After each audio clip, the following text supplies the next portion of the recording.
Pengadilan Militer 104 Palembang kembali menggelar sidang lanjutan kasus tewasnya 3 anggota Polri saat penggerebekan arena sabung ayam di Lampung. Sidang pada Senin 14 Juli 2025 siang beragenda mendengarkan keterangan terdakwa Kopda B. Dalam persidangan, sejumlah keterangan terdakwa dalam berkas acara pemeriksaan mulai terbantahkan. Awalnya Kopda B mengaku telah menyetorkan uang pengamanan ke AKP Anumerta Lucianto. Namun terungkap bahwa uang tersebut tidak pernah diterima korban. Sebaliknya, terdakwa mengaku memberikan uang ke oknum polisi lain berinisial Bribka R.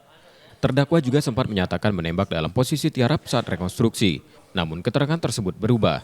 Ia diketahui menembak dalam posisi duduk atau siap tempur dengan posisi yang lebih tinggi sekitar 1,5 meter dari korban.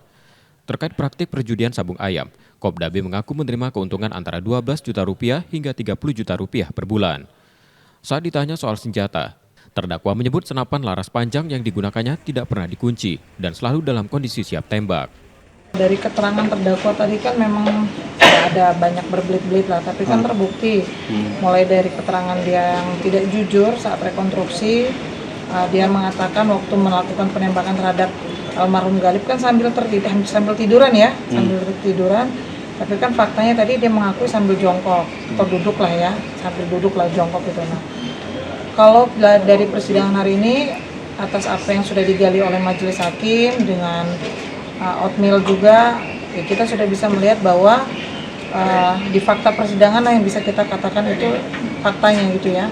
Kalau dari hasil penyidikan kemudian hasil rekonstruksi itu memang kita sudah duga itu jauh dari yang sebenarnya gitu. Jadi hari ini kita cukup puas menggalinya majelis hakim dan mudah-mudahan nanti ke depannya terhadap tuntutan kemudian terhadap putusan nanti benar-benar sesuai dengan harapan. Sidang dijadwalkan kembali pada Senin pekan depan dengan agenda pembacaan tuntutan.